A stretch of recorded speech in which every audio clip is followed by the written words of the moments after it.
Welcome back guys. आज हम बात करने वाले हैं poem number 2 of Flamingo, that is an elementary school classroom in a slum. मतलब एक स्लम एरिया का एक छोटा सा क्लासरूम, वहाँ के बच्चों की जो सिचुएशन है वो इस पोएम में बताई गई है।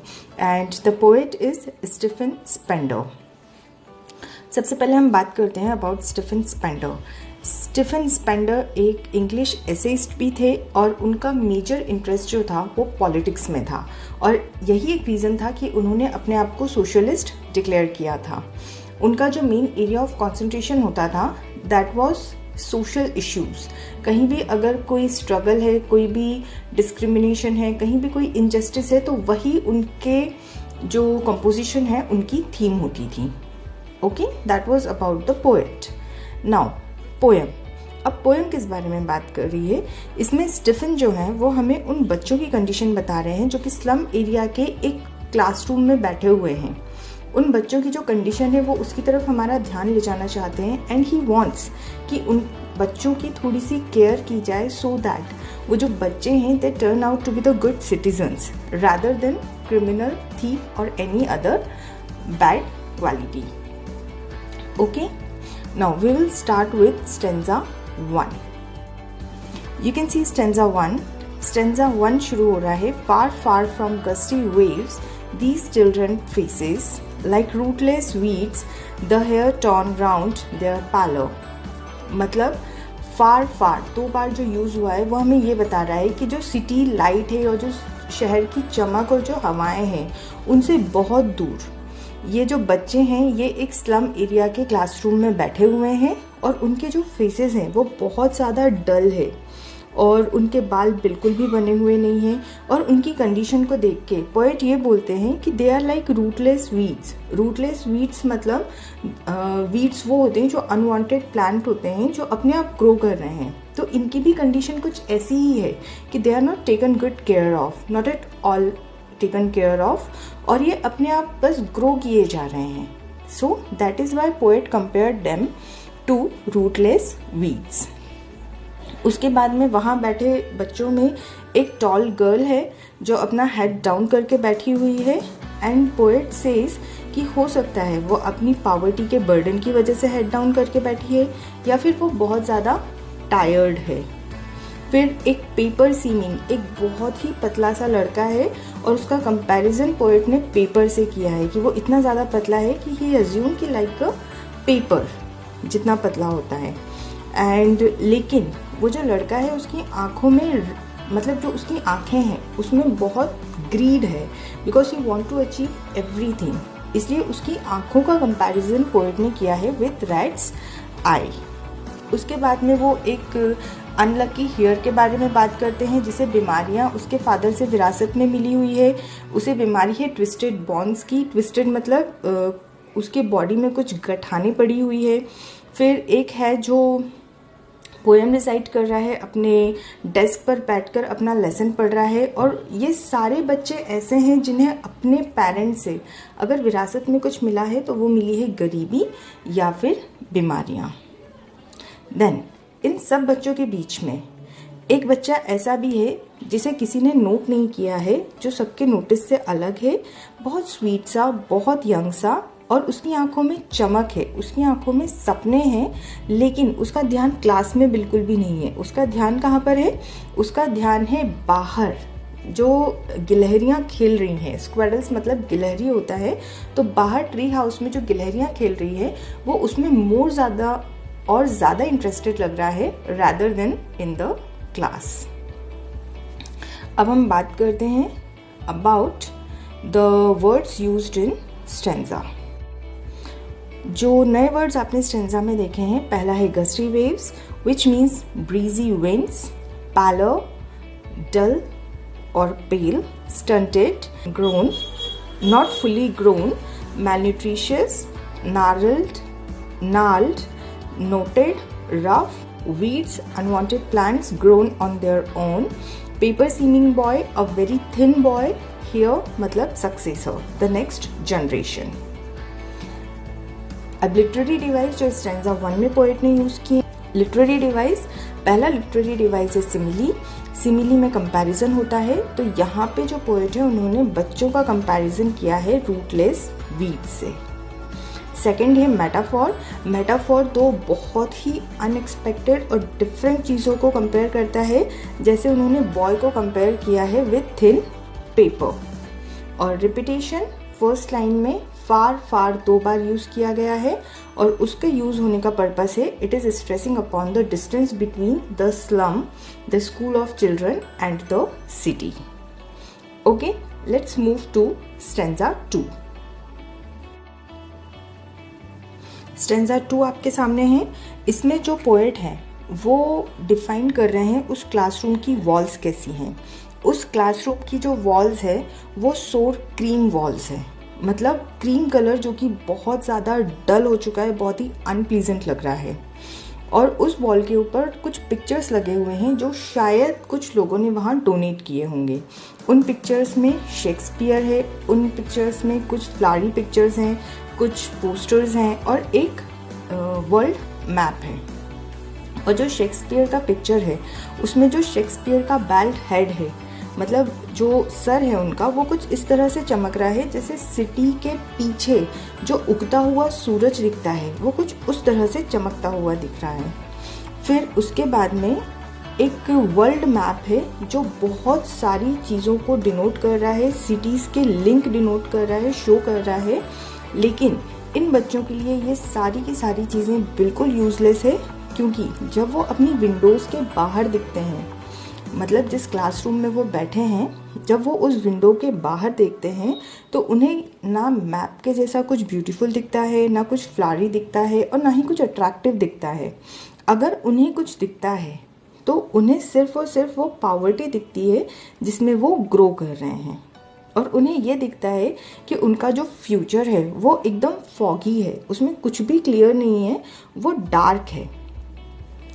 लास्ट 2 लाइन्स आप देख सकते हैं। A narrow street sealed in with lead sky far far from rivers caps and stars of words.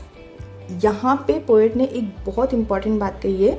वो इम्पॉर्टेंट बात ये है कि उनका जो फ्यूचर है वो एक उस गली की तरह है जो पूरी तरह से कवर्ड है, जहाँ कोई भी रोशनी नहीं पहुँच रही है किसी भी तरीके से।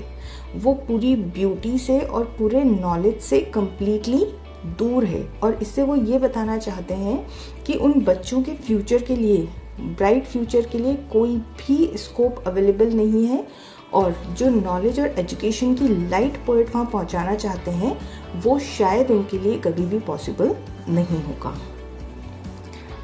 द वर्ड्स यूज्ड: सोर, unpleasant, donation, things given or received in charity, dawn, early morning, Tralles Valley, a beautiful valley in Austria, sealed, shut or locked, lead. Lead here is used for dark future of kids. Now we'll talk about the literary devices used in the stanza. Again पहला है metaphor, क्योंकि walls जो हैं उसका comparison किया गया है cream के साथ में, जो फेडेड क्रीम है उसके साथ में वॉल्स का कंपैरिजन। फिर जो फ्यूचर ऑफ चिल्ड्रन है उसका कंपैरिजन उन्होंने एक काले बादल से किया है, लेड स्काई, जिसमें कहीं से कहीं तक रोशनी की कोई उम्मीद नहीं है। एल्यूजन के लिए उन्होंने 2 रेफरेंस इसमें यूज़ किए हैं, well known person that is Shakespeare and place that is trialies valley. और अगेन आप देख सकते हैं लास्ट लाइन में फार फार का रिपीटेशन हो रहा है, so the third literary device used is repetition. Okay, अब हम बात करते हैं स्टेंजा 3 की। जो स्टेंजा 3 है उसमें पोएट हमें ये बताते हैं कि ये जो बच्चे हैं इन्होंने अपनी लाइफ में इतनी ज़्यादा प्रॉब्लम और इतनी ज़्यादा स्ट्रगल फेस की है कि उनके लिए हर पर्सन एनिमी है। इवन शेक्सपियर, जिसे सब लोग इतना मानते हैं, वो भी उनके लिए एक इविल कैरेक्टर है। उन्हें कोई फ़र्क नहीं पड़ता कि शेक्सपियर ने क्या किया है क्या नहीं किया है। जो मैप वहाँ पर लगा हुआ है वो भी उनके लिए बैड एग्जाम्पल है, क्योंकि उन्हें कभी नहीं लगता कि उस मैप में जो कंट्रीज़, जो सिटीज़ वो देख रहे हैं वो कभी भी अपने स्लम से बाहर निकल के उन्हें घूम पाएंगे। और इसीलिए जो बच्चे हैं वो इतने अनलव्ड हैं, इतने अनकेयर्ड हैं कि कभी अगर वो किसी से एक्सपेक्ट करते हैं टू बी लव्ड, कि कोई उन्हें प्यार करे, कोई उनकी केयर करे, they feel like they are stealing something because it is something very very strange for them. उसके बाद जहाँ वो रहते हैं, उनके जो घर हैं, उन्हें पोएट ने कंपेयर किया है होल्स से, क्योंकि वो वहाँ पर सिर्फ एडजस्ट कर रहे हैं। They are not comfortable in their small houses, but कहीं ना कहीं उन्होंने वहाँ पर रहना, एडजस्ट करना शुरू कर दिया है। और उनकी जो लाइफ है वो एक एंडलेस नाइट की तरफ जा रही है, जहाँ पे सिर्फ और सिर्फ डार्कनेस है, उन्हें कहीं से कहीं तक कोई रोशनी नज़र नहीं आ रही है। फिर उसके बाद पोएट हमें ये बता रहे हैं कि those children are completely mal nutritious, वो पूरी तरह से मैल न्यूट्रिशियस हैं और वो इतने ज़्यादा पतले हैं कि उनकी जो स्किन है उसमें से उनकी बॉन्स बाहर आते हुए ईजीली दिख सकती हैं। मतलब anyone can easily see their bones peeping out of their skins. फिर उनके जो स्पेक्टिकल्स हैं, कुछ जो स्टूडेंट्स हैं उन्होंने अगर स्पेक्टिकल्स पहने हैं तो they are made up of steel, जो कि बहुत ही सस्ते और बहुत ही अनकंफर्टेबल है। और उनके जो लेंस है वो भी रिपेयर्ड हैं। मेंड का मतलब होता है रिपेयर्ड। और यहाँ पर जो पोएट हैं वो ये बोलना चाहते हैं कि जो बच्चे हैं वो अपनी सारी उम्मीदें खो चुके हैं, क्योंकि वो जब भी चारों तरफ देखते हैं तो वो एक चीज़ ऑब्जर्व करते हैं कि ये जो स्लम है वो day by day with the passage of time ये बढ़ता जा रहा है। और जैसे जैसे ये बढ़ रहा है उन्हें अपना फ्यूचर पूरी तरह से डिस्ट्रॉय होते हुए दिख रहा है, और उन्हें कहीं से कहीं तक उम्मीद नहीं है कि they will get escape from this poverty. ये थी वहाँ के बच्चों की condition. Now let's see the new words. The word is wicked, evil, tempted, persuade, slyly, trickily, cramped, confined, slag, weak, mended, repaired, blot, to mark with a spot, doom, disaster. Fine. Now the literary devices of the stanza.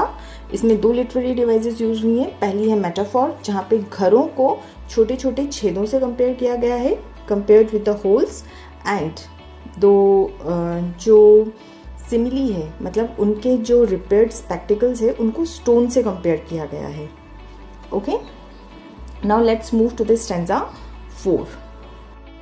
जो stanza 4 है उसमें जो poet हैं वो request कर रहे हैं, he is expecting कि हमारी जो गवर्नमेंट है, जो हमारे गवर्नमेंट ऑफिशियल्स है, कोई इंस्पेक्टर है, कोई बड़े विजिटर्स है या कोई गवर्नर है, ही वांट्स कि वो यहाँ पर विजिट करें, इन बच्चों की खबर लें और उन बच्चों के लिए जो मैप जो कि एकदम वियर्ड सा है वो उसके लिए रियलिटी बनाएं, उन बच्चों के लिए उस मैप को एक रियलिटी बनाएं।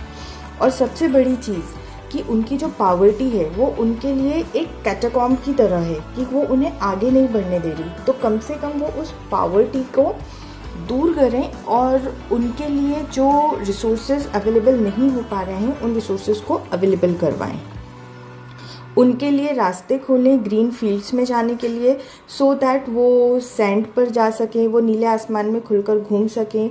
और उसके बाद में आखिरी 2 लाइंस में उन्होंने कंपैरिजन किया है, उन्होंने वाइट ग्रीन लीव्स का कंपैरिजन किया है बुक्स और नेचर के साथ में। वाइट जो लीव्स हैं वो उन्होंने बुक्स के लिए यूज़ किया है, जो ग्रीन लीव्स हैं वो उन्होंने नेचर के लिए यूज़ किया है। एंड ही वॉन्ट्स कि वो इस डार्कनेस से बाहर आएँ, गवर्नमेंट ऑफिशियल्स उनके लिए कुछ करें, वो इन वाइट और ग्रीन लीव्स पर फ्रीली घूमें और वो अपने फ्यूचर को बहुत ही ब्राइटली पेंट करें। It was the stanza 4। यहाँ 2 नए वर्ड्स यूज हुए हैं। One is catacomb, that means Tom. Azure, azure is use for colour, that is deep blue. Literary device used in the stanza, first is metaphor, जो books और nature है उन्हें white और green leave से compare किया गया है। और एनाफॉर, एनाफॉर आप देख सकते हैं रन रन 2 लाइन्स में रिपीट हुआ है, and such type of repetition is called anaphora. So it was the poem, and I hope all the words, literary devices and the explanation is clear to you all. If you people still have any doubts, you can drop down in comment section. And don't forget to like, share and subscribe. Escape the ordinary. Keep watching. Stay home, stay safe, take good care of yourself. Bye bye.